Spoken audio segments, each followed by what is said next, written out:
La llamada de Chulú, de Lovecraft.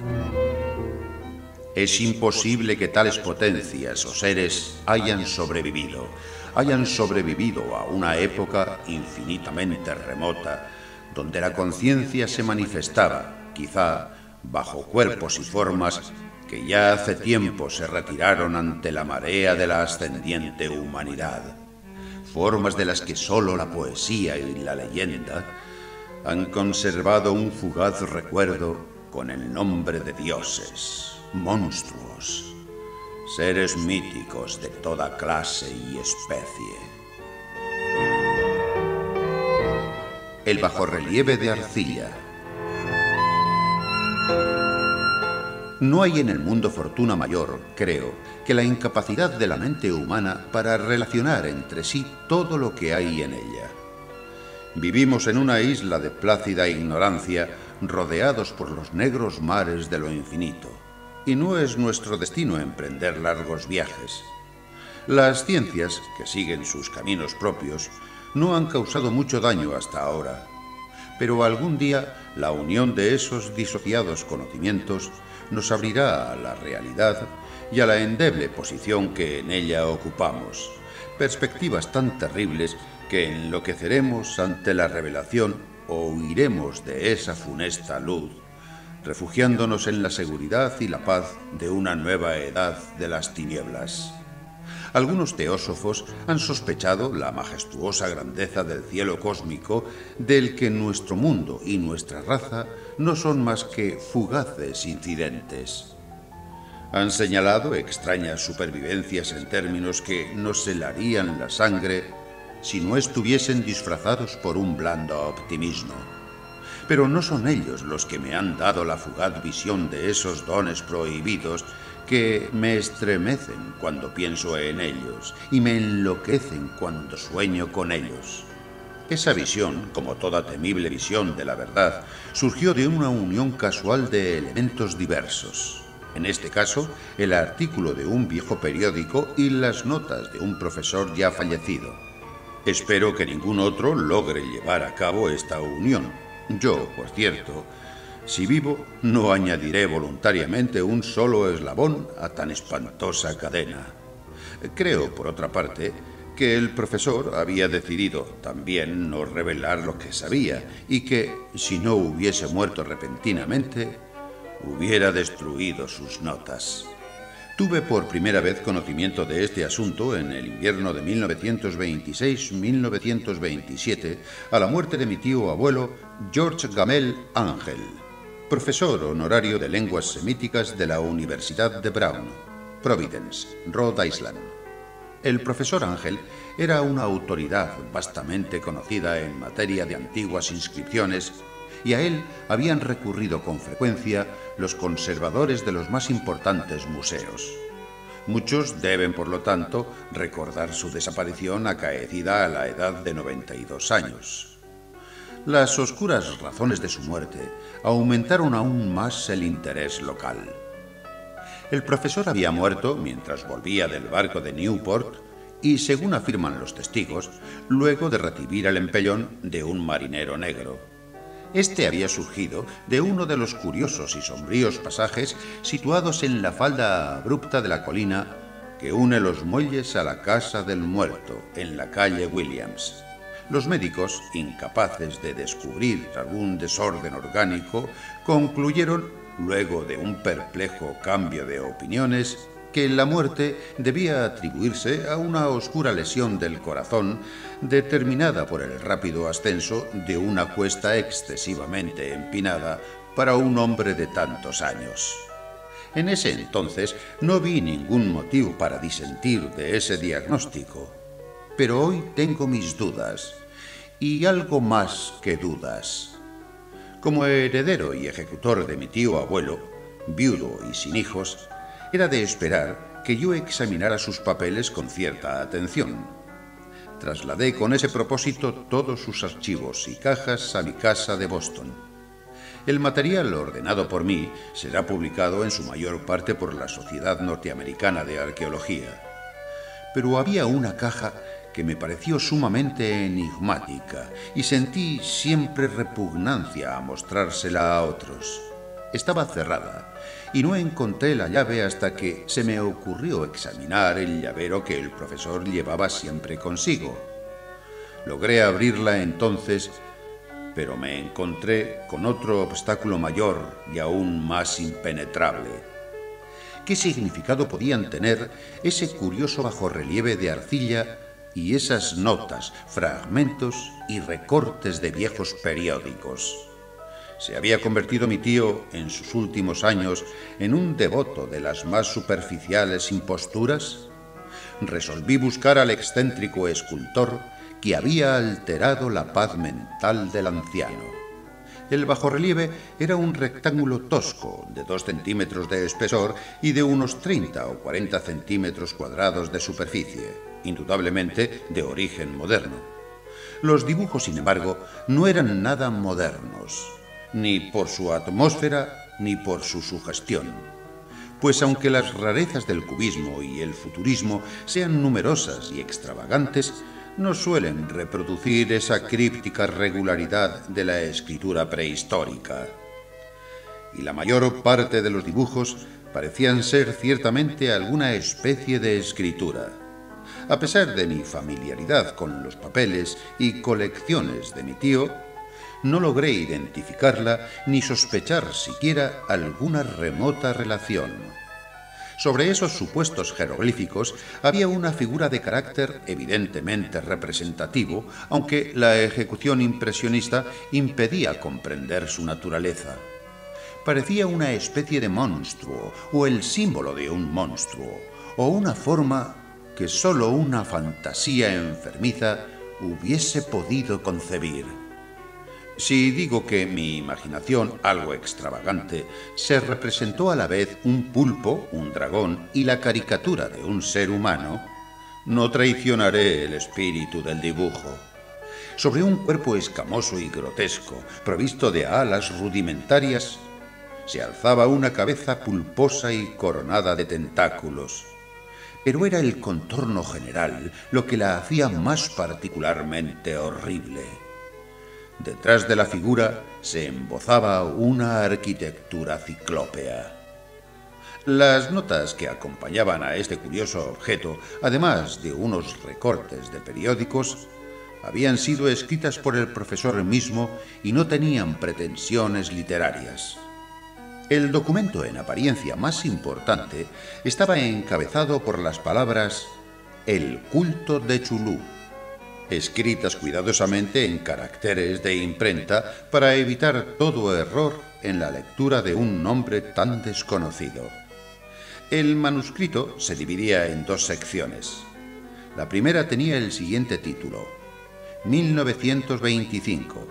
Sueño y obra onírica de H.A. Wilcox, calle Thomas 7, Providence, R.I. Y la segunda: Informe del inspector John R.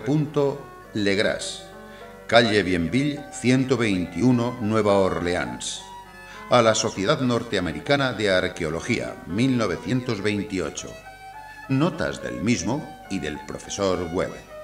Las otras notas manuscritas eran todas muy breves, relatos de sueños curiosos de diferentes personas o citas de libros y revistas teosóficos, principalmente La Atlántida o La Lemuria Perdida de W. Scott Elliot, y el resto comentarios acerca de la supervivencia de las sociedades y cultos secretos, con referencia a pasajes de tratados mitológicos y antropológicos como La rama dorada de Fraser y El culto de las brujas en Europa occidental de la señorita Murray. Los recortes de periódicos aludían principalmente a casos de alienación mental y a crisis de demencia colectiva en la primavera de 1925. La primera parte del manuscrito principal relataba una historia muy curiosa. Parece que el 1 de marzo de 1925, un joven delgado, moreno, de aspecto neurótico y presa de gran excitación, había visitado al profesor Ángel con el singular bajorrelieve de arcilla, entonces todavía fresco y húmedo. En su tarjeta se leía el nombre de Henry Anthony Wilcox, y mi tío había reconocido en él al hijo menor de una excelente familia con la que estaba ligeramente relacionado. Wilcox, que desde hacía un tiempo estudiaba dibujo en la Escuela de Bellas Artes de Rhode Island y que vivía en el Hotel Fleur de Lis, muy cerca de esta institución, era un joven precoz de genio indudable, pero muy excéntrico. Desde su infancia había llamado la atención por las historias y sueños extraños que se complacía en relatar. Se denominaba a sí mismo físicamente hipersensitivo, pero la gente seria de la vieja ciudad comercial lo consideraba simplemente raro. No había frecuentado nunca a los de su propia clase y poco a poco había ido retirándose de toda actividad social. Actualmente solo era conocido por algunos estetas de otras ciudades. La Asociación Artística de Providence, deseosa de preservar su conservadorismo, lo había desahuciado. En aquella visita, decía el manuscrito, el escultor había pedido bruscamente la ayuda de los conocimientos arqueológicos de su huésped para identificar los jeroglíficos. El joven hablaba de un modo pomposo y descuidado que impedía simpatizar con él. Mi tío le respondió con sequedad, pues la evidente edad de la tabla excluía toda posible relación con las ciencias arqueológicas. La réplica del joven Wilcox, que impresionó bastante a mi tío como para que la reprodujera palabra por palabra, tuvo ese énfasis poético que caracterizaba sin duda su conversación habitual. «Es nueva, es cierto», le dijo, «pues la hice anoche mientras soñaba con extrañas ciudades. Y los sueños son más viejos que la cavilosa Tiro, la contemplativa Esfinge o Babilonia, guarnecida de jardines». Y comenzó a narrar una historia desordenada que, de pronto, despertó en mi tío un recuerdo. El anciano se mostró febrilmente interesado. La noche anterior había habido un leve temblor de tierra, el más violento de los que habían sacudido Nueva Inglaterra en esos últimos años, que había afectado terriblemente la imaginación de Wilcox. Ya en la cama, y por primera vez en su vida, había visto en sueños unas ciudades ciclópeas de enormes bloques de piedra y gigantescos y siniestros monolitos de un horror latente que exudaban un limo verdoso. Muros y pilares estaban cubiertos de jeroglíficos, y de las profundidades de la tierra, de algún punto indeterminado, venía una voz que no era una voz, sino más bien una sensación confusa que sólo la fantasía podía traducir en esta unión de letras casi imposibles. Chulú Ftagn. Esta mezcla de letras fue la llave del recuerdo que excitó y perturbó al profesor Ángel.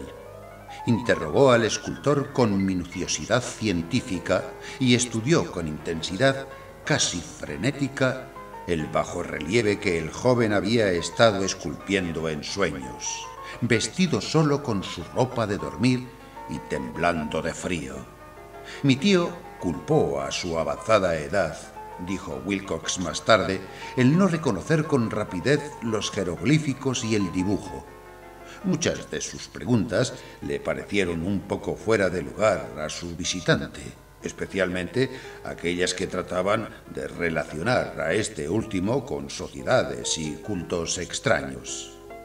Y Wilcox no pudo entender por qué mi tío le prometió repetidamente guardar silencio si admitía ser miembro de una de las tan innumerables sectas paganas o místicas. Cuando el profesor quedó al fin convencido de que Wilcox ignoraba de verdad toda doctrina o cultos secretos, le suplicó que no dejara de informarle acerca de sus sueños. Este pedido dio sus frutos, pues a partir de esa primera entrevista, el manuscrito menciona las visitas diarias del joven y la descripción de sorprendentes visiones nocturnas cuyo tema principal era siempre unas construcciones ciclópeas de piedra, húmedas y oscuras, y una voz o inteligencia subterránea que gritaba una y otra vez, en enigmáticos y sensibles impactos, algo indescriptible. Los sonidos que se repetían con más frecuencia eran los representados por las palabras Chulú y Rillie. El 23 de marzo, continuaba el manuscrito, Wilcox faltó a la cita. Una investigación realizada en el hotel reveló que había sido atacado por una fiebre de origen desconocido y que lo habían llevado a la casa de sus padres en la calle Waterman.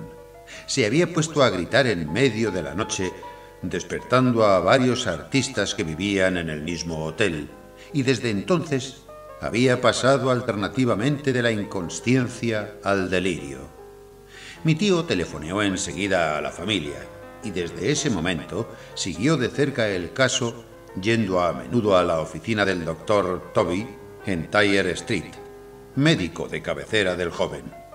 La mente febril de Wilcox alimentaba aparentemente extrañas imágenes. El doctor se estremeció al recordarlas. No solo incluía una repetición de los sueños anteriores, sino también una criatura gigantesca, de varios kilómetros de altura, que caminaba o se movía pesadamente. Wilcox nunca lo describía en todos sus detalles, pero las pocas e incoherentes palabras que recordaba el doctor Toby convencieron al profesor de que aquel era el monstruo que el joven había intentado representar. Cuando Wilcox se refería a su obra, añadió el doctor, caía enseguida invariablemente en una especie de letargo. Cosa rara, su temperatura no estaba nunca por encima de lo normal. Sin embargo, su estado se parecía más al de una fiebre violenta que al de un desorden del cerebro. El 2 de abril, a las 3 de la tarde, la enfermedad cesó de pronto. Wilcox se sentó en la cama, asombrado de encontrarse en la casa de sus padres e ignorando totalmente lo que había ocurrido en sus sueños o en la realidad desde el 22 de marzo. Como el médico declarara que estaba curado, a los 3 días volvió a su hotel, pero ya no le fue de ninguna utilidad al profesor Ángel. Junto con su enfermedad se habían desvanecido todos aquellos sueños. Y luego de oír durante una semana los relatos inútiles e irrelevantes de unas muy comunes visiones, mi tío dejó de anotar los pensamientos nocturnos del artista. Aquí terminaba la primera parte del manuscrito, pero las abundantes notas invitaban de veras a la reflexión. Solo el escepticismo inveterado que informaba entonces mi filosofía puede explicar mi persistente desconfianza. Las notas describían lo que habían soñado diversas personas en el mismo período en que el joven Wilcox había tenido sus extrañas revelaciones. Mi tío, parecía, había organizado rápidamente una vasta encuesta entre casi todos aquellos a quienes podía interrogar sin parecer impertinente, pidiendo que le contaran sus sueños y le comunicaran las fechas de todas sus visiones notables. Las reacciones habían sido variadas, pero el profesor recibió más respuestas que las que hubiese obtenido cualquier otro hombre sin la ayuda de un secretario. Aunque no conservó la correspondencia original, las notas formaban un completo y muy significativo resumen. La aristocracia y los hombres de negocios, la tradicional sal de la tierra de Nueva Inglaterra, dieron un resultado casi completamente negativo, aunque hubo algunos pocos casos de informes de impresiones nocturnas, siempre entre el 13 de marzo y el 2 de abril, período de delirio del joven escultor. Los hombres de ciencia no fueron tampoco muy afectados, aunque por lo menos 4 vagas descripciones sugerían la visión fugaz de extraños paisajes, y uno de ellos hablaba del temor a algo anormal. Las respuestas más pertinentes procedían de artistas y poetas, que si hubieran podido comparar sus notas, hubieran sido presas del pánico. Ante la falta de las cartas originales, llegué a sospechar que el compilador había estado haciendo preguntas insidiosas o había deformado el texto de la correspondencia para corroborar lo que había resuelto ver. Por eso presentí, en la creencia de que Wilcox, conociendo de algún modo los viejos documentos reunidos por mi tío, había estado engañándolo. Estas respuestas de los artistas narraban una perturbadora historia. Entre el 28 de febrero y 2 de abril, gran parte de ellos habían tenido sueños muy curiosos, alcanzando su máxima intensidad en el tiempo del delirio del escultor. Una cuarta parte hablaba de escenas y sonidos semejantes a los descritos por Wilcox, y algunos confesaban su terror ante una criatura gigantesca y sin nombre. Un caso que las notas describían con énfasis era particularmente triste. El sujeto, un arquitecto muy conocido, algo inclinado al ocultismo y la teosofía, se volvió completamente loco la noche que llevaron al joven Wilcox a la casa de sus padres, y murió meses después gritando que lo salvaran de algún escapado habitante del infierno. Si mi tío hubiese conservado los nombres de estos casos, en vez de reducirlos a números, yo hubiera podido hacer alguna investigación personal. Pero como estaban las cosas, solo pude encontrar a unos pocos. Todos, sin embargo, confirmaron las notas. Me pregunté a menudo si aquellos a quienes había interrogado el profesor Ángel se habían sentido tan intrigados como este grupo. Nunca les di explicaciones, y es mejor así. Los recortes de prensa, como ya he dicho, trataban de casos de pánico, manía y excentricidad, siempre en el mismo período. El profesor Ángel debió de haber empleado una agenda de recortes, pues el número de estos extractos era prodigioso. Y además procedían de todos los rincones del mundo. Uno describía un suicidio nocturno en Londres. Un hombre había saltado por una ventana luego de lanzar un grito horrible. En una confusa carta al editor de un periódico sudamericano, un fanático anunciaba, apoyándose en sus visiones, un futuro siniestro. Un despacho de California relataba que una colonia teosófica había comenzado a usar vestiduras blancas ante la proximidad de un glorioso acontecimiento que no llegaba nunca, mientras las noticias de la India se referían cautelosamente a una seria agitación de los nativos producida a fines de marzo. Las orgías vudúes se habían multiplicado en Haití y en África se había hablado de unos cantos misteriosos. Los oficiales norteamericanos, radicados en Filipinas, habían tenido ciertas dificultades con algunas tribus y en la noche del 22 de marzo, los policías de Nueva York habían sido molestados por levantinos histéricos. Confusos rumores recorrieron también el oeste de Irlanda, y un pintor llamado Ardois Bonot exhibió en 1926 en el Salón de Primavera de París un blasfemo paisaje de sueño. En los asilos de los alienados, los desórdenes fueron tan numerosos que solo un milagro logró impedir que el cuerpo médico advirtiera curiosas semejanzas y sacara apresuradas conclusiones. Una rara colección de recortes de veras.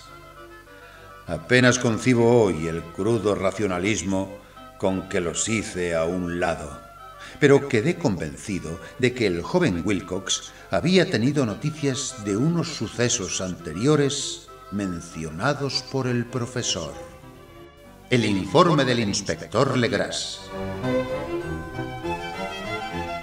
Los sucesos anteriores por los que mi tío diera tanta importancia al sueño del escultor y al bajorrelieve eran el tema de la segunda mitad del largo manuscrito. Ya una vez, parecía, el profesor Ángel había visto los odiosos contornos del monstruo anónimo, había meditado sobre los desconocidos jeroglíficos y había oído las sílabas que sólo la palabra chulú podía traducir. Todo esto en circunstancias tan sobrecogedoras que no es raro que persiguiese al joven Wilcox con preguntas y ruegos. Esta experiencia anterior había ocurrido 17 años antes, en 1908, mientras la Sociedad Norteamericana de Arqueología celebraba su consejo anual en San Luis. El profesor Ángel, por su autoridad y sus méritos, había desempeñado un papel importante en todas las deliberaciones, y a él se acercaron varios profesores que aprovechaban la oportunidad de la convocatoria para hacer preguntas y plantear problemas. El jefe de ese grupo no tardó en convertirse en centro de atracción de todo el Congreso. Era un hombre de aspecto muy común, mediana edad, y que había hecho el viaje de Nueva Orleans a San Luis en busca de cierta información que no había podido obtener en su distrito. Se llamaba John Raymond Legras y era inspector de policía. Traía consigo el objeto de su viaje, una estatuita de piedra repugnante y grotesca, muy antigua aparentemente, cuyo origen no había logrado determinar. No debe creerse que el inspector Legras se interesaba por la arqueología, todo lo contrario. Su deseo de instruirse tenía como único origen razones puramente profesionales.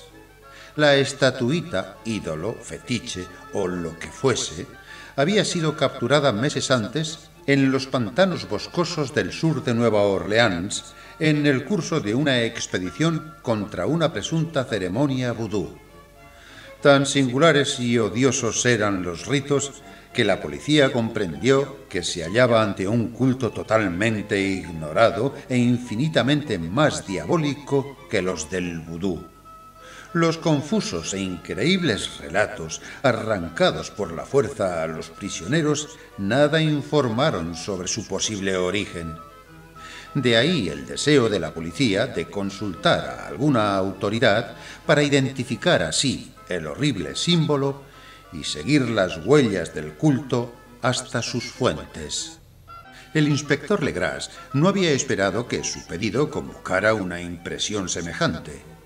La aparición de la curiosa estatuita bastó para excitar a los hombres de ciencia, y pronto todos rodearon al inspector para contemplar de cerca la diminuta figura cuya rareza y aspecto de genuina y abismal antigüedad abrían perspectivas tan misteriosas y arcaicas. Nadie reconoció la escuela escultórica de la que había nacido la estatua, y sin embargo centenares y hasta miles de años parecían haberse posado en la oscura y verdosa superficie de aquella piedra desconocida. La figura que los miembros del Congreso pasaron de mano en mano para estudiarla con más minuciosidad medía de unos 20 a 25 centímetros de altura y estaba finamente labrada. Representaba un monstruo de contornos vagamente antropoides, pero con una cabeza de pulpo cuyo rostro era una masa de tentáculos, un cuerpo escamoso que sugería cierta elasticidad, 4 extremidades dotadas de garras enormes y un par de alas largas y estrechas en la espalda. Esta criatura, que exhalaba una malignidad antinatural, parecía ser de una pesada corpulencia y estaba sentada en un pedestal o bloque rectangular cubierto de indescriptibles caracteres. Las puntas de las alas rozaban el borde posterior del bloque. El asiento ocupaba el centro, mientras que las garras largas y curvas de las plegadas extremidades asían el borde anterior y descendían hasta un cuarto de la altura del pedestal. La cabeza de cefalópodo se inclinaba hacia el dorso de las garras enormes que apretaban las elevadas rodillas. El conjunto daba una impresión de vida normal, más sutilmente terrorífico a causa de la imposibilidad de establecer su origen. Su vasta, pavorosa e incalculable edad era innegable. Sin embargo, nada permitía relacionarlo con algún tipo de arte de los comienzos de la civilización. El material de la estatua encerraba otro misterio. No había nada parecido en la geología o la mineralogía a aquella pieza jabonosa, verdinegra, de estrías doradas o iridiscentes.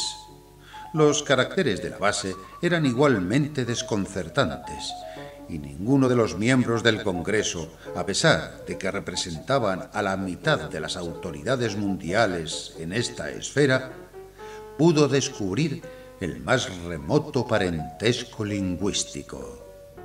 Tanto la figura como el material pertenecían a algo increíblemente lejano, totalmente distinto de la humanidad que conocemos. Algo sugería, de un modo terrible, antiguos y profanos ciclos en los que nuestro mundo y nuestras concepciones no habían participado.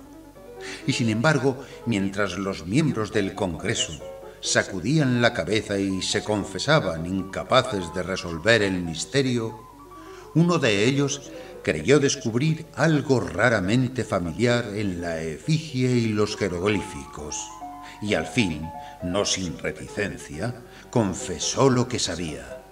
Este hombre era el hoy desaparecido William Channing Webb, profesor de antropología en la Universidad de Princeton y explorador de bastante renombre. 48 años antes, el profesor Webb había recorrido Groenlandia e Islandia en busca de ciertas inscripciones rúnicas que hasta ese entonces no había podido descubrir. En la costa occidental de Groenlandia se había encontrado con una tribu degenerada de esquimales cuya religión, un culto demoníaco curioso, lo había impresionado sobremanera por su faz deliberadamente sanguinaria y repulsiva. Era aquella una fe que los otros esquimales ignoraban casi del todo y a la que se referían estremeciéndose. Databa, decían, de épocas muy antiguas, anteriores al nacimiento del mundo. Junto a ritos anónimos y sacrificios humanos, había invocaciones de origen tradicional dirigidas a un demonio supremo o Tornasuk. El profesor Webb había oído esa invocación en boca de un viejo Angekok o brujo sacerdote y la había transcrito fonéticamente hasta donde era posible en caracteres romanos. Pero lo que ahora parecía importante era el fetiche adorado en ese culto y alrededor del cual bailaban los esquimales cuando la aurora boreal brillaba muy por encima de los acantilados de hielo. Era, declaró el profesor, un tosco bajorrelieve de piedra con una figura horrible y algunos caracteres misteriosos. Creía recordar que se parecía, por lo menos en todos los rasgos esenciales, a la criatura bestial que ahora estaban examinando. Este relato, recibido con asombro y sorpresa por los miembros del Congreso, pareció excitar al inspector Legras, que abrumó al profesor a preguntas. Habiendo copiado una invocación recitada por uno de los oficiantes del pantano, rogó al profesor Webb que tratase de recordar las sílabas recogidas en Groenlandia. Siguió una comparación exhaustiva de todos los detalles y un instante de sombrío silencio cuando el profesor y el detective convinieron en la virtual identidad de las frases. He aquí, en sustancia, la división de las palabras fue establecida de acuerdo con las pausas tradicionales observadas por los oficiantes, lo que el brujo esquimal y los sacerdotes de Luisiana habían cantado a sus ídolos. Pingui maunafs chulu rilie guagnagl ftagen. Legras había tenido más suerte que el profesor Webb, pues varios prisioneros le habían revelado el sentido de esas palabras. Era algo así: en su casa de Rillier, el fallecido Chulú espera soñando. Y entonces, respondiendo a un ruego general, el inspector relató minuciosamente su experiencia con los fieles del pantano. Veo ahora que mi tío dio gran importancia a esa historia. Tenía cierto parecido con las ensoñaciones más extravagantes de los teósofos y los creadores de mitos, y revelaba una asombrosa imaginación de carácter cósmico que nadie hubiese esperado entre parias y vagabundos. El 1 de noviembre de 1907, la policía de Nueva Orleans había recibido un alarmado mensaje de la región pantanosa del sur. Los colonos, gente primitiva, pero de buen natural, descendientes, en su mayor parte, de Lafitte, eran presas del pánico a causa de algo desconocido que había invadido la región durante la noche. Se trataba en apariencia de un culto vudú, pero de una especie más terrible que todo lo que ellos conocían. Desde que el malévolo también había comenzado a sonar incesantemente en aquellos bosques oscuros donde nadie osaba aventurarse, habían desaparecido varias mujeres y niños. Se habían oído gritos irracionales, chillidos desgarradores y cantos lúgubres, y unas llamas diabólicas habían bailado en la espesura. Los vecinos, añadía el aterrorizado mensajero, no podían soportarlo. En las primeras horas de la tarde, 20 policías partieron en 2 carricoches y un automóvil guiados por el tembloroso colono.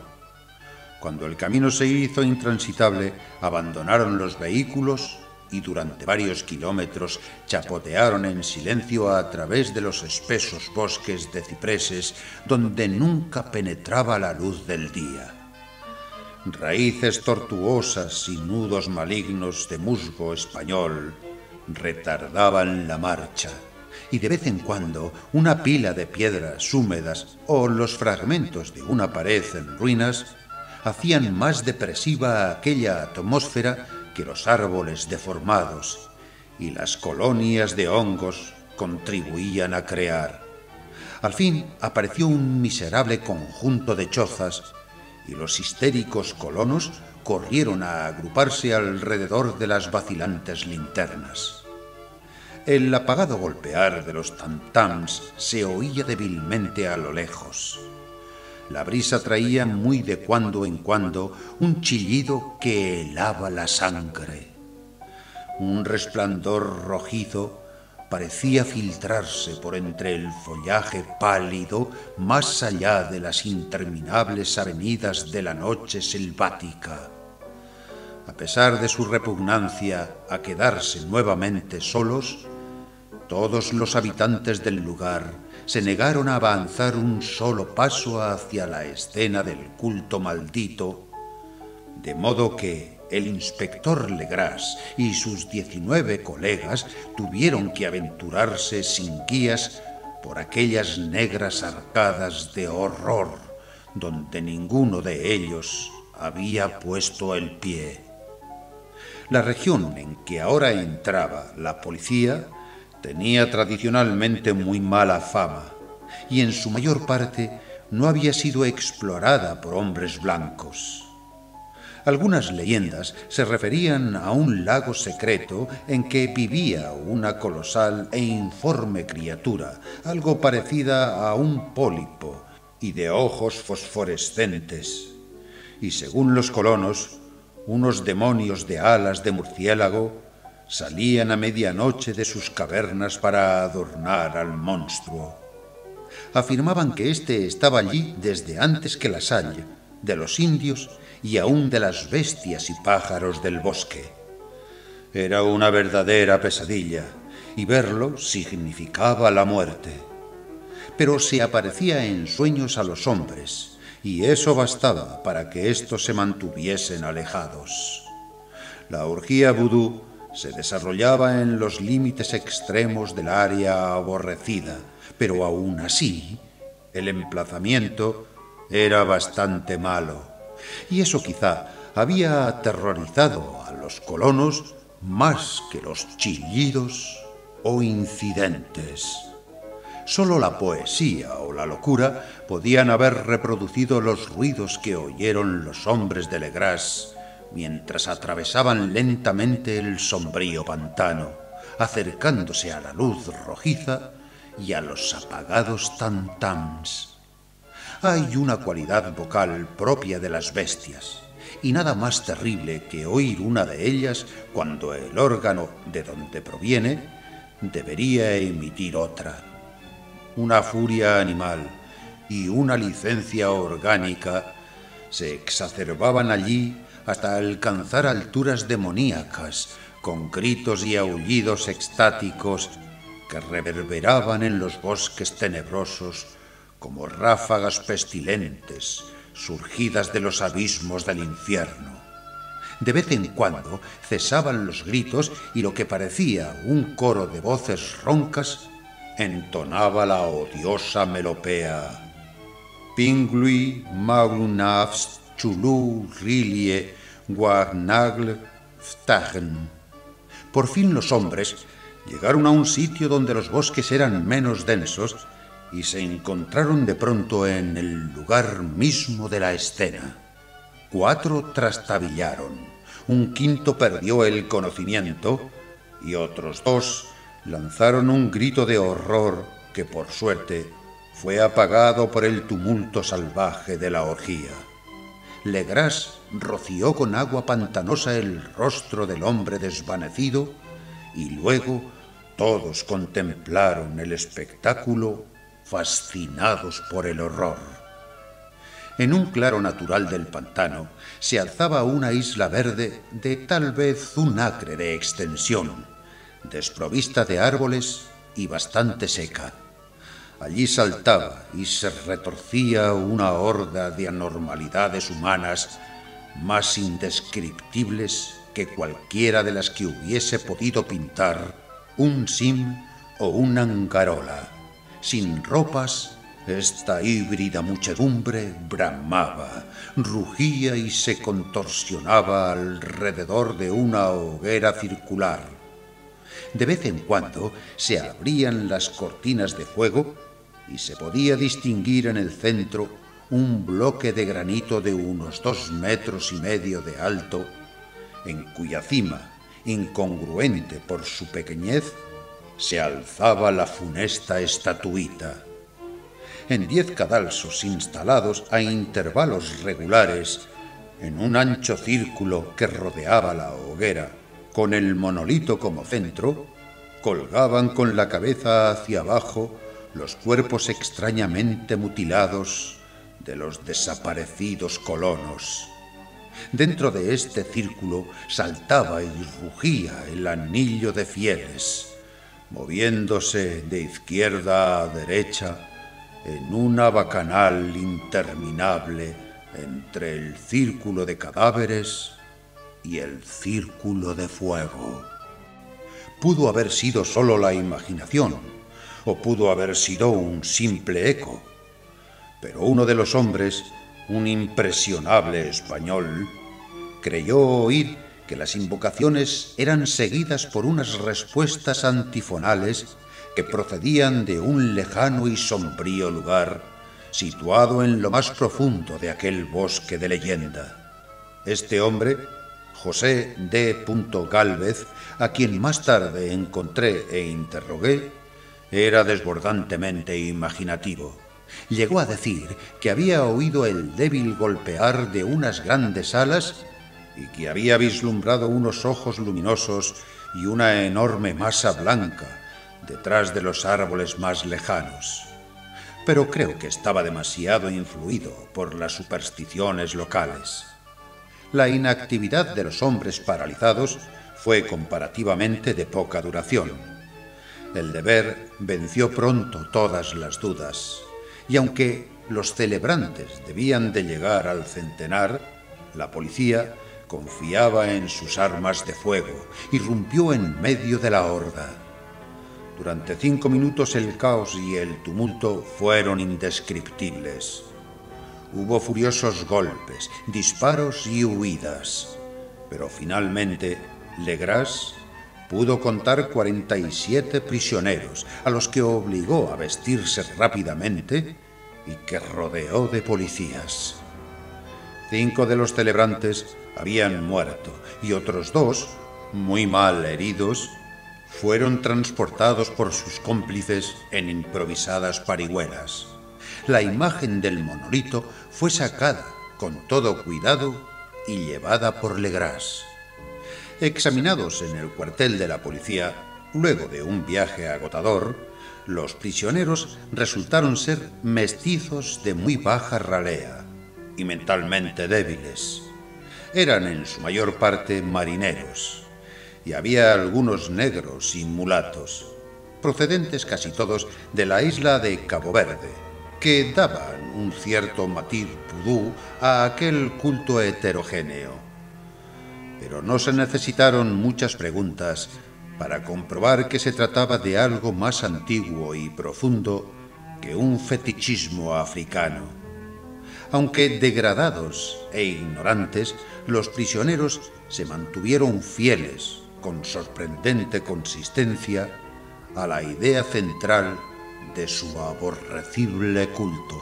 Adoraban, dijeron, a los grandes antiguos, que eran muy anteriores al hombre y que habían llegado al joven mundo desde el cielo. Esos antiguos se habían retirado ahora al interior de la tierra y al fondo del mar, pero sus cadáveres se habían comunicado en sueños con el primer hombre, quien inventó un culto que nunca había muerto. Este era ese culto, y los prisioneros dijeron que había existido siempre y que siempre existiría, ocultándose en lejanías desiertas y en lugares retirados hasta que el gran sacerdote Chulú saliese de su sombría morada en la ciudad submarina de Rilie para reinar otra vez sobre la tierra. Algún día vendría cuando los astros ocuparan una determinada posición y el culto secreto estaría allí esperándolo. Mientras tanto, no podían decir nada más. Se trataba de un secreto que ni la tortura podría arrancarles. La humanidad no era lo único consciente en la tierra, pues había unas formas que emergían de la sombra para visitar a sus escasos fieles. Pero éstas no eran los grandes antiguos. Ningún ser humano había visto a los antiguos. El ídolo de piedra representaba al gran Chulú, pero nadie podía decir si los otros eran o no como él. Nadie era capaz de descifrar ahora la antigua escritura. Muchas cosas se transmitían oralmente. La invocación ritual no era el secreto. Este no se comunicaba nunca en voz alta. El canto significaba: en su casa de Rilie, el fallecido Chulú espera soñando. Solo 2 prisioneros fueron juzgados bastante cuerdos y se les ahorcó. El resto fue enviado a diversas instituciones.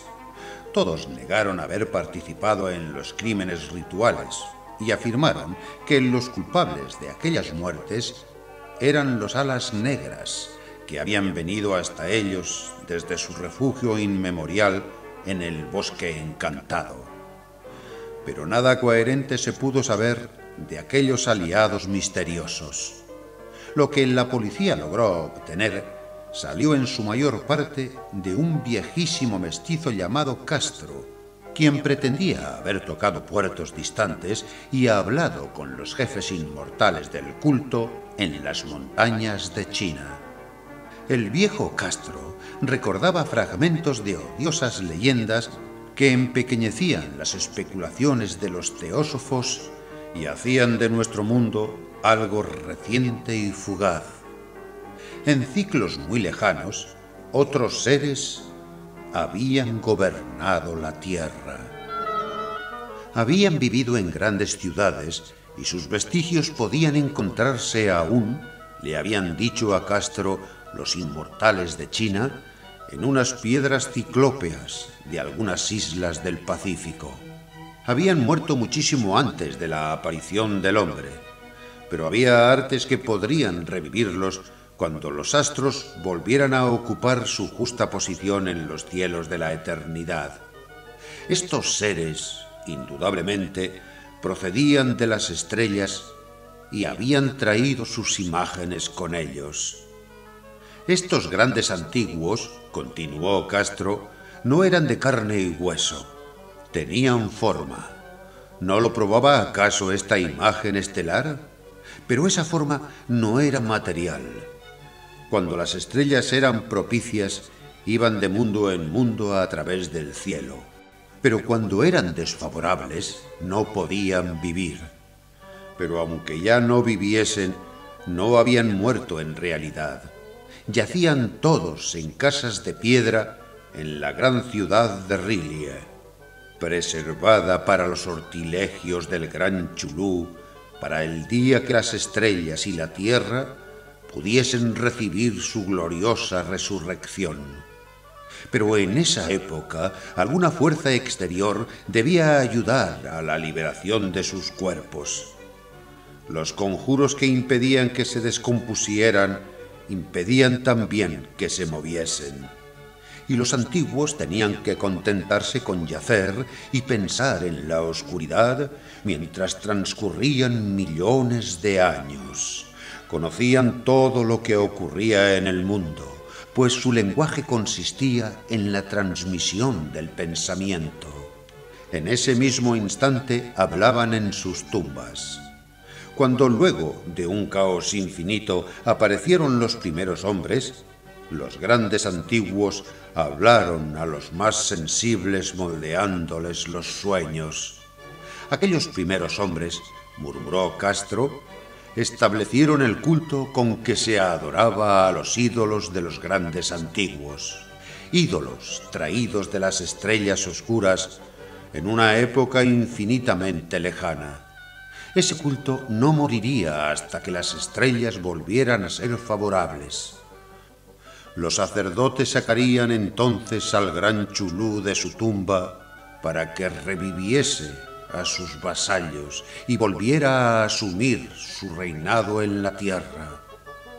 Ese tiempo sería fácil de conocer, pues entonces la humanidad se parecería a los grandes antiguos. Salvaje y libre, más allá del bien y del mal, sin moral y sin ley. Y todos los hombres gritarían y matarían y gozarían alegremente. Los antiguos liberados enseñarían nuevos modos de gritar y matar y gozar. Y el mundo entero ardería en un holocausto de libertad y éxtasis. Mientras tanto, el culto, con apropiados ritos, debía conservar el recuerdo de aquellos días antiguos y presagiar su retorno. En los primeros tiempos, algunos hombres escogidos habían hablado en sueños con aquellos seres, pero luego algo había pasado. La gran ciudad de piedra de Rilie, con sus monolitos y sepulcros, se había hundido bajo las olas, y las aguas de los abismos, con ese misterio primigenio en que nadie había pensado ni siquiera en penetrar, habían interrumpido esas citas espectrales. Pero los recuerdos no morían, y los altos sacerdotes afirmaban que cuando los astros fuesen favorables, la ciudad volvería a la superficie. Entonces, los viejos espíritus de la tierra, mohosos y sombríos, saldrían de sus subterráneos y propagarían los rumores recogidos allá en olvidados fondos del océano. Pero de ellos el viejo Castro no se atrevía a hablar. se interrumpió de pronto y ni la persuasión ni las sutilezas pudieron arrancarle otras informaciones. Tampoco quiso mencionar, curiosamente, el tamaño de los antiguos. En cuanto al culto, afirmó que su centro debía encontrarse en los desiertos intransitados de Arabia, donde Irem, la ciudad de los pilares, sueña aún intacta y secreta. No tenía relación alguna con la brujería europea y solo era conocido por sus miembros. Ningún libro aludía a él, aunque los chinos inmortales decían que en el Necronomicon del árabe loco Abdul al-Jarred había un sentido oculto que el iniciado podía interpretar de muy diversas maneras, especialmente en el tan discutido dístico: no está muerto quien puede yacer eternamente, y en épocas extrañas hasta la muerte puede morir. Legras, profundamente impresionado y no poco intrigado, había buscado sin éxito las filiaciones históricas del culto. Castro aparentemente había dicho la verdad al afirmar que era un secreto. Las autoridades de la Universidad de Tulán no pudieron arrojar luz alguna sobre el culto o la imagen, y ahora recurría a las mayores autoridades y se encontraba nada menos que con el episodio de Groenlandia del profesor Webb. El ferviente interés que despertó el relato de Legras, corroborado por la presencia de la estatuita, tuvo algún eco en las cartas que intercambiaron luego los miembros del Congreso, pero apenas hay alguna mención en el informe oficial. La prudencia es preocupación primordial de aquellos que se enfrentan a menudo a la charlatanería y la impostura.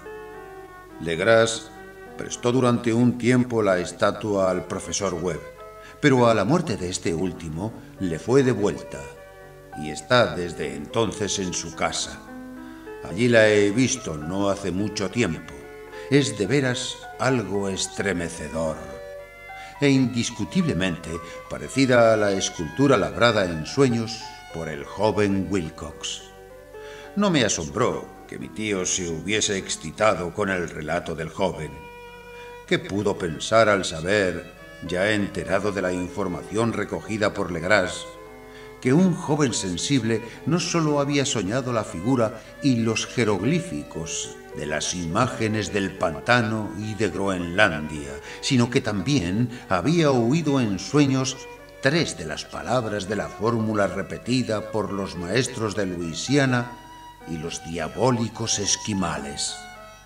Era natural que el profesor Ángel hubiese iniciado instantáneamente una minuciosa investigación, aunque yo, en mi fuero interno, sospechaba que el joven Wilcox había oído hablar del culto y había inventado una serie de sueños para acrecentar el misterio ante los ojos de mi tío.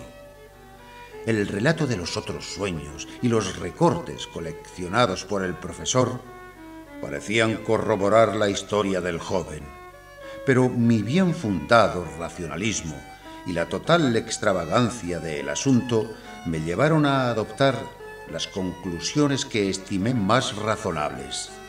De modo que luego de estudiar otra vez el manuscrito y comparar las notas teosóficas y antropológicas con la descripción del culto que había hecho Legras, viajé a Providence para ver al escultor e increparle el haberse burlado de tal modo de un sabio anciano.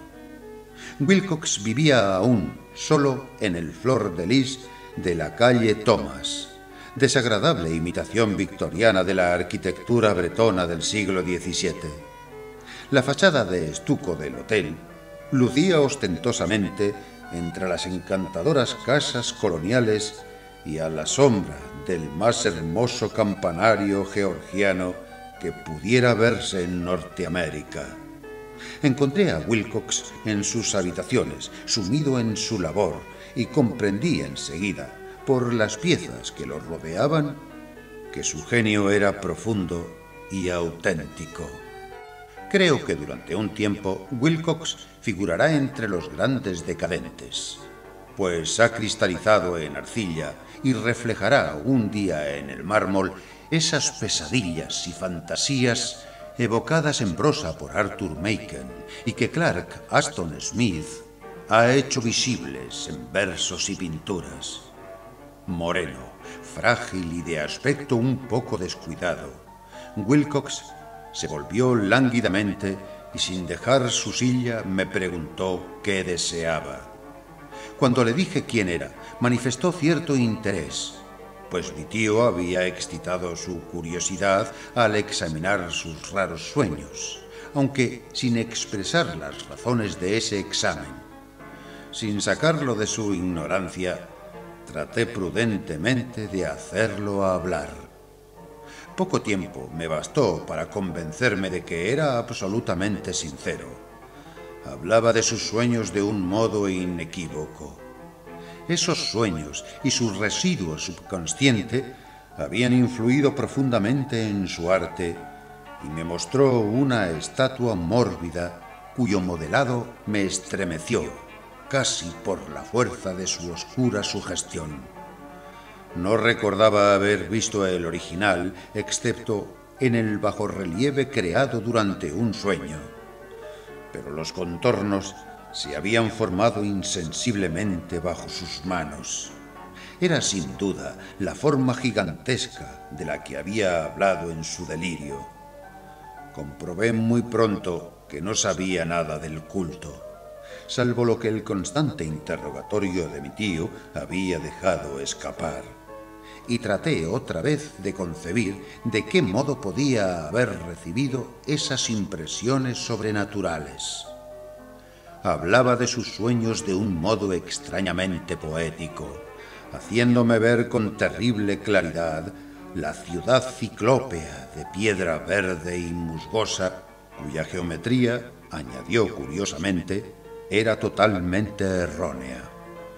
Y oí otra vez, con un temor expectante, el subterráneo llamado mental, Chulú Eftagn, Chulú Eftagn. Esas palabras figuraban en la temible invocación que evocaba el sueño vigilia de Chulú en su bóveda de piedra de R'lyeh. Y a pesar de mis racionales ideas, me sentí profundamente perturbado.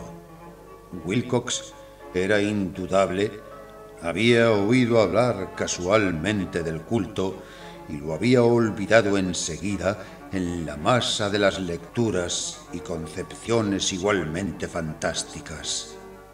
Más tarde, en virtud de su impresionable carácter, el culto había encontrado un modo de expresión subconsciente en los sueños, el bajorrelieve de arcilla y la estatua que yo estaba ahora contemplando.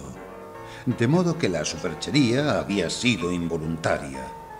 El joven tenía unos modales un poco afectados y un poco vulgares, que me desagradaban de veras, pero yo ya estaba dispuesto a admitir tanto su genio como su honestidad. Me despedía amablemente y le deseé todo el éxito que su talento prometía. El asunto del culto continuó fascinándome y a veces imaginaba poder adquirir un gran renombre investigando su origen y relaciones. Visité Nueva Orleans, hablé con Legras y otros de los que habían participado en aquella vieja expedición. Examiné la estatuita y hasta interrogué a los prisioneros que todavía vivían. El viejo Castro, por desgracia, había muerto hacía varios años. Lo que escuché entonces de viva voz, aunque no fue más que una confirmación detallada de los escritos de mi tío, acrecentó mi interés y tuve la seguridad de estar sobre la pista de una religión muy antigua y secreta, cuyo descubrimiento me convertiría en un antropólogo famoso. Mi actitud era aún entonces absolutamente materialista, como aún quisiera que lo fuese, y por una inexplicable perversidad mental Rechacé la coincidencia de los sueños y los recortes coleccionados por el profesor Ángel. Hubo algo, sin embargo, que comencé a sospechar y que ahora creo saber. La muerte de mi tío no fue nada natural. Cayó al suelo en la colina, en una de las estrechas callejuelas que partían de unos muelles donde abundaban los mestizos extranjeros, luego del descuidado empujón de un marinero de tez oscura. Yo no había olvidado que los oficiales de Luisiana se distinguían por la mezcla de sangres y sus intereses marinos, y no me hubiera sorprendido conocer la existencia de agujas venenosas y métodos criminales secretos tan faltos de piedad como aquellas creencias y ritos misteriosos. Legras y sus hombres, es cierto, no habían sido molestados, pero en Noruega acababa de morir un marino que veía cosas. ¿No pudieron haber llegado a oídos siniestros las investigaciones realizadas por mi tío luego de encontrarse con el escultor? Creo hoy que el profesor Ángel murió porque sabía o quería saber demasiado. Es posible que me espere un fin semejante, pues yo también he aprendido mucho. La locura del mar. Si el cielo decidiera algún día acordarme un insigne favor, borraría totalmente de mi memoria el descubrimiento que hice, por simple casualidad, al echar una ojeada a una hoja de periódico que recubría un estante. Era un viejo número del Boletín de Sídney del 18 de abril de 1925, con el cual no hubiese podido dar en mi vida cotidiana. Había pasado inadvertido hasta para la agencia de recortes que había estado coleccionando ávidamente durante esa época materiales para mi tío. Había yo casi abandonado mis investigaciones cerca de lo que el profesor llamaba el culto de Chulú y me encontraba de visita en casa de un docto amigo de Paterson, Nueva Jersey, conservador del museo local y mineralogista de renombre. Examinando un día los ejemplares de reserva amontonados en desorden en los estantes de una de las salas del fondo del museo, mi mirada se detuvo en la rara ilustración de uno de los periódicos extendido bajo las piedras. Era el Boletín de Sídney que he mencionado. Mi amigo tenía corresponsales en todos los países extranjeros imaginables. La imagen era una fotografía en sepia de una odiosa estatuita de piedra casi igual a la que Legras había encontrado en el pantano. Despojé vivamente a la hoja de su precioso contenido, leí el artículo con cuidado y lamenté su brevedad. Lo que sugería, sin embargo, era de suma importancia para mi ya vacilante búsqueda. Arranqué cuidadosamente la noticia con el propósito de ponerme enseguida en acción. He aquí el contenido. Misterioso barco a la deriva rescatado en alta mar. El Vigilant arribó remolcando a un yate neozelandés armado, un muerto y un sobreviviente a bordo. Relatan combates furiosos y muertes en alta mar. Marinero rescatado se niega a dar detalles de la misteriosa experiencia. Ídolo extraño hallado en su poder. Se iniciará una investigación. El carguero Vigilant de la compañía Morrison, procedente de Valparaíso, arribó esta mañana a su puesto de amarre en la bahía de Darling, remolcando al yate Alert Dundee número 2 con serias averías, pero dotado aún de un poderoso armamento. El yate fue avistado el 12 de abril a los 34 grados 21 minutos de latitud sur y a los 152 grados 17 minutos de longitud oeste, con un muerto y un sobreviviente a bordo. El Vigilant dejó Valparaíso el 25 de marzo y el 2 de abril fue alejado considerablemente de su curso en dirección sur por excepcionales tormentas y enormes olas. el 12 de abril avistó el buque a la deriva. En apariencia había sido abandonado, pero luego descubrió que llevaba un sobreviviente en estado de delirio y un hombre muerto por lo menos desde hacía una semana. El sobreviviente apretaba entre sus manos una piedra horrible de origen desconocido, de unos 30 centímetros de alto, cuyo origen los profesores de la Universidad de Sydney, la Sociedad Real y el Museo de la calle College no pudieron determinar, y que el hombre afirmaba haber descubierto en la cabina del yate en un altarcito rudimentario. Este hombre, ya recobrado, relató una historia de piratería y violencia sumamente extraña. Se trata de un noruego llamado Gustav Johansen, de cierta cultura, segundo oficial en la goleta Enma de Auckland, que partió para el Callao el 20 de febrero con una tripulación de 20 hombres. El Enma, dijo, fue retrasado y alejado considerablemente de su ruta por la tormenta del 1 de marzo y el 22 del mismo mes, a los 49 grados 51 minutos de latitud sur y a los 128 grados 54 minutos de longitud este, encontró al Alert conducido por una tripulación de canacos y mestizos de aspecto patibulario.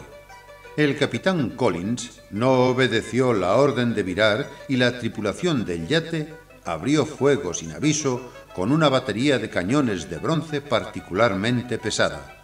Los marineros del Enma, dijo el superviviente, se resistieron con valentía y aunque la goleta comenzó a hundirse, pues varios proyectiles habían alcanzado la línea de flotación, lograron acercarse al enemigo y lo abordaron poniéndose a luchar en cubierta.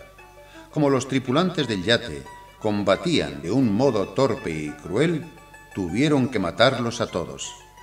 3 de los hombres del Enma, incluso el capitán Collins y el primer oficial Gree, murieron, y los 8 restantes, bajo el mando del segundo oficial Johansen, se pusieron a navegar en la dirección seguida originalmente por el yate, a fin de descubrir por qué motivo se les había ordenado cambiar de rumbo. Al día siguiente desembarcaron en una islita que no figuraba en ningún mapa. 6 de los hombres murieron allí, aunque Johansen se mostró particularmente reticente a este respecto y dijo que habían caído en una grieta entre las rocas. Más tarde, parece que Johansen y sus compañeros volvieron al yate y trataron de hacerlo navegar, pero fueron vencidos por la tormenta el 2 de abril. Desde ese día hasta el 12 de abril, fecha en que fue recogido por el Vigilant, Johansen no recuerda nada, ni siquiera cuándo murió su compañero William Briden. La muerte no se debió, aparentemente, a otra causa que a privaciones. Cables procedentes de Dunedin informan que el Alert era muy conocido como barco de carga y tenía muy mala reputación. Pertenecía a un curioso grupo de mestizos cuyas frecuentes incursiones nocturnas a los buques atraían no poca curiosidad. Luego de la tormenta y los temblores de tierra del 1 de marzo, se había hecho apresuradamente a la vela. Nuestro corresponsal en Auckland afirma que el Enma y sus tripulantes gozaban de una excelente reputación y que Johansen es un hombre digno de toda confianza. El almirantazgo va a iniciar una investigación sobre este asunto, durante la cual se tratará de convencer a Johansen para que hable más libremente. Esto era todo, además de la diabólica imagen. Pero qué pensamientos despertó en mi mente. Estas nuevas y preciosas noticias acerca del culto de Chulú probaban que éste tenía fieles seguidores tanto en el mar como en la tierra. ¿Qué motivo había impulsado a la híbrida tripulación a ordenar el regreso del Enma mientras navegaban con su ídolo? ¿Qué isla desconocida era aquella en que habían muerto 6 de los tripulantes, acerca de la cual el contramaestre Johansen se mostraba tan reticente? ¿Qué resultado había tenido la investigación del almirantazgo y qué se sabía del odioso culto en Dunedin? Y lo más extraordinario, qué profunda y natural relación de hechos era esta que daba una significación maligna e innegable a los sucesos tan cuidadosamente anotados por mi tío. El 1 de marzo, el 28 de febrero, de acuerdo con el uso horario internacional, se habían producido una tormenta y un terremoto. El Alert y su malencarada tripulación habían dejado rápidamente Dunedin como obedeciendo un imperioso llamado, y en el otro extremo de la Tierra, poetas y artistas habían comenzado a soñar con una ciclópea ciudad submarina, mientras un joven escultor modelaba en sueños la forma del terrible Chulú. El 23 de marzo, la tripulación del Enma desembarcaba en una isla desconocida, perdiendo allí 6 hombres, y en esa misma fecha, los sueños de algunas personas alcanzaron su mayor intensidad y se oscurecieron con el terror de un monstruo maligno y gigantesco, mientras un arquitecto se volvía loco y un escultor caía presa del delirio. ¿Y qué pensar de esa tormenta del 2 de abril, fecha en que cesaron todos los sueños de la ciudad sumergida, y Wilcox salió indemne de aquella fiebre extraña?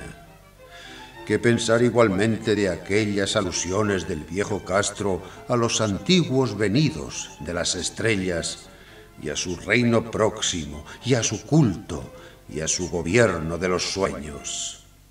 Estaba balanceándome en el borde de un abismo de horrores cósmicos insoportables para un ser humano.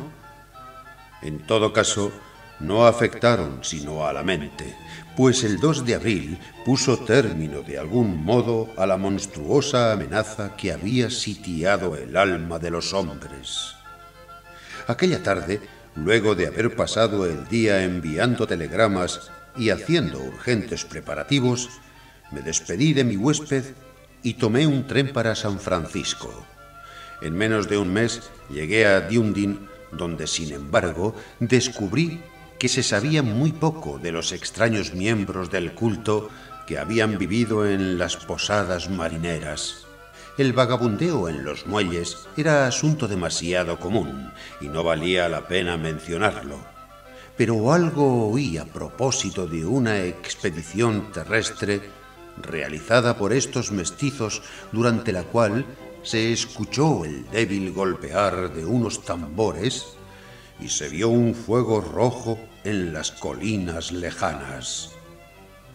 En Auckland me enteré de que Johansen había vuelto a Sydney, donde acababa de sometérsele a un inútil interrogatorio, con el pelo totalmente cano, y que luego de vender su casita en la calle West, había regresado con su mujer a su viejo hogar en Oslo. De su aventura no dijo a sus amigos más de lo que ya sabían los oficiales del almirantazgo, y todo lo que pudieron hacer fue darme su nueva dirección. Volví entonces a Sydney y hablé sin éxito con gente de mar y miembros de la corte. Vi el Alert en Circular Quay, en la bahía de Sydney, pero nada me reveló su casco.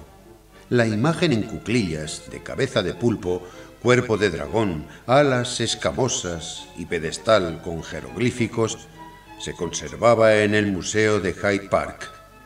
La examiné con cuidado y descubrí que estaba exquisitamente labrada y tenía el mismo profundo misterio, terrible antigüedad y sobrenatural rareza de material que el ejemplar más pequeño de Legras. Para los geólogos, me dijo el conservador del museo, la estatua era un enigma monstruoso, y juraban que no había en el mundo una roca parecida. Recordé, estremeciéndome, lo que había dicho el viejo Castro a Legras a propósito de los primeros grandes antiguos. Vinieron de las estrellas y trajeron consigo sus imágenes. Profundamente perturbado, resolví visitar al oficial Johansen en Oslo. Llegué a Londres, me reembarqué enseguida para la capital de Noruega y un día de otoño eché pie a tierra en un limpio desembarcadero a la sombra del Legeberg. La casa de Johansen, descubrí, estaba situada en la ciudad vieja del rey Harald Hardrada, que había conservado el nombre de Oslo durante los siglos en que la ciudad principal adoptara el nombre de Cristianía. Hice el corto viaje en un taxi y golpeé, con el corazón tembloroso, la puerta de una casa vieja y limpia, de frente enyesado. Salió a recibirme una mujer de cara triste, vestida de negro, quien me comunicó, en un inglés vacilante, que Gustav Johansen no era ya de este mundo. No había sobrevivido mucho a su regreso, pues su aventura marina de 1925 le había destrozado la salud. La mujer no sabía más que el público, pero Johansen había dejado un largo manuscrito que trataba asuntos técnicos, escrito en inglés, con la intención manifiesta de que su esposa no lo entendiese. Mientras paseaba por una callejuela cerca del muelle de Gothenburg, un atado de viejos periódicos, salido de la ventana de un altillo, lo golpeó y lo hizo caer. Dos marineros indios lo ayudaron enseguida a levantarse, pero el hombre murió antes de que llegase la ambulancia. Los médicos, incapaces de precisar la causa del deceso, lo habían atribuido a un malestar del corazón y a un debilitamiento general. Sentí entonces que un oscuro terror que no me abandonaría hasta que a mí también me fuese acordado el eterno reposo, accidentalmente o por otro motivo, me traspasaba los huesos. Habiendo persuadido a la viuda de que mi conocimiento de esos asuntos técnicos me autorizaba a poseer el manuscrito, me llevé el documento y comencé a leerlo en el barco que me conducía a Londres. Era un relato simple, desordenado, un diario de mar redactado de memoria en que se intentaba recoger día a día aquel último y terrible viaje. No lo transcribiré literalmente a causa de sus oscuridades y redundancias, pero mi resumen bastará para explicar por qué el rumor de las aguas contra los costados del buque se me hizo tan intolerable que tuve que taponarme los oídos. Johansen, gracias a Dios, no lo sabía todo, aunque vio la ciudad y el monstruo, pero yo ya no podré dormir en paz mientras recuerde el horror que espera emboscado del otro lado de la vida, en el tiempo y el espacio, y aquellas malditas criaturas que vinieron de los astros más antiguos y que sueñan en las profundidades del mar, conocidas y favorecidas por un culto de pesadilla decidido a lanzarlas sobre nuestro planeta cada vez que algún terremoto vuelva a elevar la monstruosa ciudad de piedra al aire y a la luz del sol. El viaje de Johansen había comenzado tal como lo declarara él mismo ante el almirantazgo. El Emma había dejado Auckland en lastre el 20 de febrero y sintió todo el impacto de esa tempestad consecutiva al terremoto que arrancó a los abismos marinos el horror que pobló los sueños de los hombres. Recobrado el gobierno, el buque navegó favorablemente hasta encontrarse con el Alert el 22 de marzo, y sentí la pena del oficial al describir el bombardeo y el hundimiento de su nave. De los mestizos del yate, Johansen hablaba con un horror realmente significativo. Había algo abominable en ellos que hacía que su destrucción pareciese casi un deber, y Johansen se sorprende ante la acusación de crueldad que contra él y sus compañeros hizo la corte. Ya en el yate capturado, Johansen y sus hombres, impulsados por la curiosidad, prosiguen viaje hasta avistar una alta columna de piedra que emerge del océano. Y a los 49 grados 9 minutos de latitud oeste y 126 grados 43 minutos de longitud sur, se encuentran ante una costa barrosa y una albañilería ciclópea cubierta de algas que no puede ser sino la sustancia tangible del terror supremo del universo. La ciudad muerta de R'lyeh, construida hace millones de años, antes de los comienzos de nuestra historia, por las enormes y espantosas criaturas que descendieron desde unos astros desconocidos. Allí yacen el gran Chulú y sus compañeros, ocultos en unas bóvedas verdes y húmedas, desde donde envían, luego de incalculables ciclos, pensamientos que aterrorizan a los hombres sensibles y reclaman imperiosamente a los fieles del culto que inicien el peregrinaje de la liberación y la restauración. El oficial Johansen ignoraba todo esto, pero Dios sabe bien que había visto bastante. Creo que emergió de las aguas solo la cima de la ciudadela, coronada por un enorme monolito, donde yace el gran Chulú. Cuando imagino el tamaño de todo lo que puede esconder el fondo del océano, siento deseos de morir sin esperar ya más.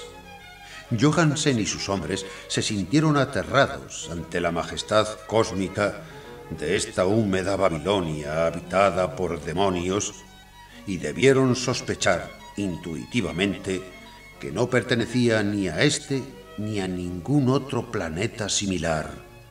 En todas las líneas de la estremecida descripción de Johansen se advierte el mismo pavor ante el tamaño indescriptible de los bloques de piedra verde, ante la altura vertiginosa del monolito labrado, ante la asombrosa identidad de esas colosales estatuas y bajorrelieves con la rara imagen encontrada en la sentina del Alert.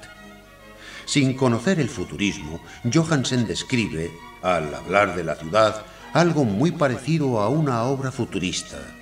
En vez de referirse a una estructura definida, algún edificio, se reduce a hablar de vastos ángulos y superficies pétreas, superficies demasiado grandes para ser de este mundo, y cubiertas por jeroglíficos e imágenes horribles. Menciono estos ángulos, pues me recuerdan a los sueños que me relató Wilcox. El joven escultor afirmó que la geometría de la ciudad de sus sueños era anormal, no euclidiana, y que sugería esferas y dimensiones distintas de las nuestras. Ahora un marino ilustrado tenía ante la terrible realidad la misma impresión. Johansen y sus hombres desembarcaron en la playa de esta monstruosa acrópolis y se treparon, resbalaron por los titánicos y musgosos escalones que ningún ser humano hubiera podido edificar. El sol mismo parecía deformado cuando se lo miraba a través de las miasmas polarizadas que emanaban de esta perversión submarina. Una amenaza tortuosa acechaba en esos ángulos desconcertantes donde una segunda mirada descubría una concavidad donde se había creído ver la convexidad. Todos los exploradores, aún antes de ver algo definido, salvo las rocas, los musgos y las algas, se sintieron presas de un indefinible terror. Todos habrían escapado si no hubiesen temido la burla de los otros, y solo de mala gana se decidieron a buscar vanamente, como comprendieron más tarde, algo que sirviese de recuerdo. Rodríguez, el portugués, fue el primero en llegar a la base del monolito y les gritó a los otros lo que acababa de descubrir. Poco más tarde, los hombres contemplaron curiosamente una enorme puerta de piedra labrada con el ya familiar bajorrelieve del pulpo dragón. Se parecía, dice Johansen, a la enorme puerta de un granero. Todos vieron allí una puerta, ya que estaba encuadrada en un umbral, un dintel y dos montantes. Pero nadie pudo decir si estaba situada horizontalmente, como la puerta de una trampa, o algo inclinada, como la puerta exterior de un altillo. Como lo hubiese dicho Wilcox, la geometría del lugar era errónea. Uno no podía estar seguro de que el mar y el suelo fueran horizontales, de modo que la posición relativa de todo el resto parecía variar fantásticamente. Briden presionó sobre la piedra en diversos sitios sin resultado. Luego Donovan palpó con delicadeza los bordes, apretando separadamente cada punto. Subió con lentitud a lo largo de la grotesca moldura de piedra. Puede decirse que subió, si se admite que la puerta no era al fin y al cabo horizontal. Y los hombres se preguntaron cómo una puerta podía ser tan enorme. Al fin, muy suavemente, muy lentamente, la puerta superior del panel comenzó a inclinarse hacia adentro, y todos vieron que la piedra se balanceaba. Donovan se deslizó o trepó de algún modo a lo largo de uno de los montantes, y los hombres se pusieron a observar el curioso retroceso de la puerta monstruosa. En este fantástico mundo de deformaciones prismáticas, la piedra se desplazaba anormalmente en diagonal, despreciando todas las leyes de la materia y la perspectiva. La abertura mostraba una oscuridad casi material. Estas tinieblas tenían realmente una cualidad positiva, pues ocultaban algunas partes de las paredes interiores que debían ser visibles. Al fin, surgió de aquella cárcel milenaria algo así como una humareda que oscureció la luz del sol mientras se elevaba hacia el cielo, empequeñecido y arrogado, con la ayuda de sus alas membranosas. El olor que salía de aquellos abismos recién abiertos era insoportable, y Hawkins, que tenía el oído fino, creyó oír allá abajo un sonido chapoteante e inmundo. Todos escucharon, y todos escuchaban aún, cuando el monstruo se hizo visible babeando y apretando su inmensidad verde y gelatinosa a través de la tenebrosa abertura hasta elevarse pesadamente en el aire corrompido de aquella ciudad de pesadilla. La letra del pobre Johansen es apenas inteligible en esta parte. De los 6 hombres que nunca llegaron al barco, cree que 2 murieron simplemente de miedo en aquel instante maldito. El monstruo está más allá de toda posible descripción. No hay lenguaje aplicable a ese abismo de horror inmemorial, a esa pavorosa contradicción de todas las leyes de la materia, la fuerza y el orden cósmicos. Una montaña que caminaba. Dios. ¿Puede extrañar que en el otro lado de la tierra enloqueciese un gran arquitecto y que en aquel telepático instante la fiebre devorara al pobre Wilcox? El monstruo de los ídolos, el verde y viscoso demonio venido de otros astros, había despertado para reclamar sus derechos. Las estrellas eran otra vez favorables, y lo que un viejo culto no había podido lograr por su voluntad, un puñado de inocentes marineros lo hacía por accidente. Luego de millones y millones de años, el gran Chulú era libre otra vez. 3 hombres fueron barridos por aquellas patas membranosas antes que nadie tuviese tiempo de volverse. Que descansen en paz, si hay algún descanso en el universo. Eran Donovan, Guerrera y Armstrong. Parker resbaló mientras los otros 3 sobrevivientes se precipitaban frenéticamente en un escenario infinito de rocas verdosas. Johansen jura que fue absorbido hacia arriba por un ángulo que no debía estar allí. Un ángulo agudo que se había comportado como si fuese obtuso. de modo que solo Briden y Johansen llegaron al bote y se dirigieron desesperadamente hasta el Alert, mientras la montañosa monstruosidad descendía por los escalones de piedra resbaladiza y se detenía, titubeando, a orillas del agua. Las calderas habían quedado funcionando a pesar de que todos habían bajado a tierra, y bastaron unos pocos segundos de frenéticas corridas entre ruedas y motores para poner en marcha el Alert. Lentamente, entre los horrores distorsionados de esa escena indescriptible, la hélice comenzó a golpear las aguas. Mientras tanto, en la costa mortal, sobre aquellas construcciones que no eran de este mundo, el monstruo gigantesco venido de las estrellas emitía unos gritos inarticulados, como Polifemo al maldecir el veloz navío de Ulises. Enseguida, con más audacia que los cíclopes de la leyenda, el gran Chulú penetró en las aguas e inició la persecución con golpes que levantaron enormes olas. Briden volvió la vista y enloqueció. Desde entonces rió a intervalos hasta que la muerte lo alcanzó en su cabina, mientras Johansen vagaba delirando de un lado a otro. Pero Johansen no había abandonado la partida. Comprendiendo que el monstruo alcanzaría seguramente el Alert antes de que la presión llegase al máximo, resolvió intentar algo desesperado. Y acelerando los motores, subió rápidamente a la cubierta e hizo girar el timón.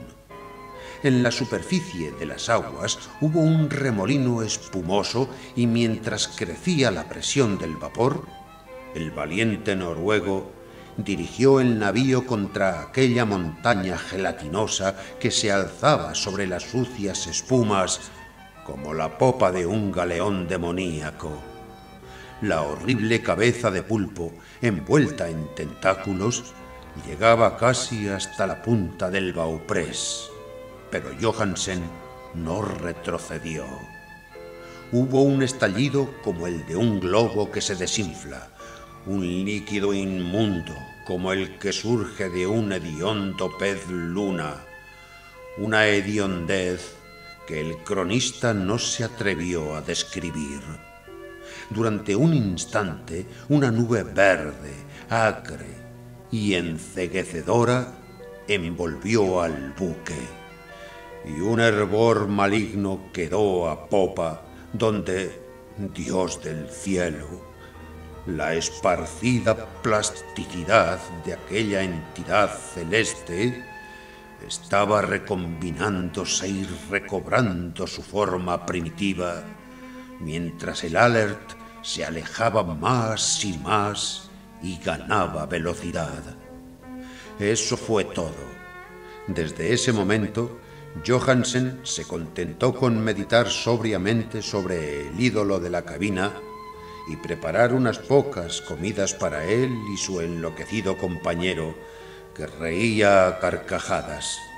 No trató de dirigir el navío. Después de aquel incidente, quedaba un gran vacío en su alma. Luego sobrevino la tormenta del 2 de abril, que terminó de nublar su conciencia. Recordaba confusamente infinitos abismos líquidos de espectrales paredes giratorias, vertiginosos desplazamientos por mundos huidizos en la cola de un cometa y saltos convulsivos de las profundidades del mar hasta la luna y luego otra vez hasta el mar, todo envuelto en el coro de carcajadas de las antiguas divinidades y de los verdes demonios del Tártaro de alas de murciélago. Luego de esas pesadillas vino el rescate, el Vigilant, el tribunal del almirantazgo, las calles de Dundee y el largo viaje de retorno a la casa natal junto a Legeberg.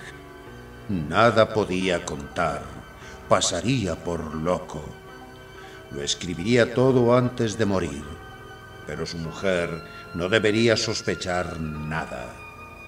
La muerte sería para él beneficiosa solo si borraba los recuerdos.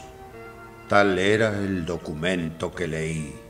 Lo he guardado en la caja de lata junto con el bajorrelieve de arcilla y los papeles del profesor Ángel. Incluiré este relato, esta prueba de mi propia cordura, donde se ha unido lo que espero que nunca volverá a unirse. He contemplado todo lo que en el universo puede haber de horroroso, y aun los cielos de la primavera y las flores del verano me parecerán desde ahora impregnados de veneno. Pero no creo que viva mucho. Como desaparecieron mi tío y el pobre Johansen, así desapareceré yo. Conozco demasiado y el culto todavía existe. Chulú existe también, supongo, en ese refugio de piedra que le sirve de abrigo desde que el sol era joven. Su ciudad maldita se ha hundido otra vez, pues el Vigilant navegó por aquel lugar después de la tormenta de abril. Pero sus ministros de la tierra bailan aún y cantan y matan en lugares aislados alrededor de monolitos de piedra coronados de imágenes. Chulú tuvo que haber sido atrapado por los abismos submarinos, pues si no, el mundo gritaría ahora de horror. ¿Quién conoce el fin? Lo que ha surgido ahora puede hundirse, y lo que se ha hundido puede surgir. La abominación espera y sueña en las profundidades del mar, y sobre las vacilantes ciudades de los hombres flota la destrucción. Llegará el día en que todo eso suceda, pero no debo ni puedo pensarlo.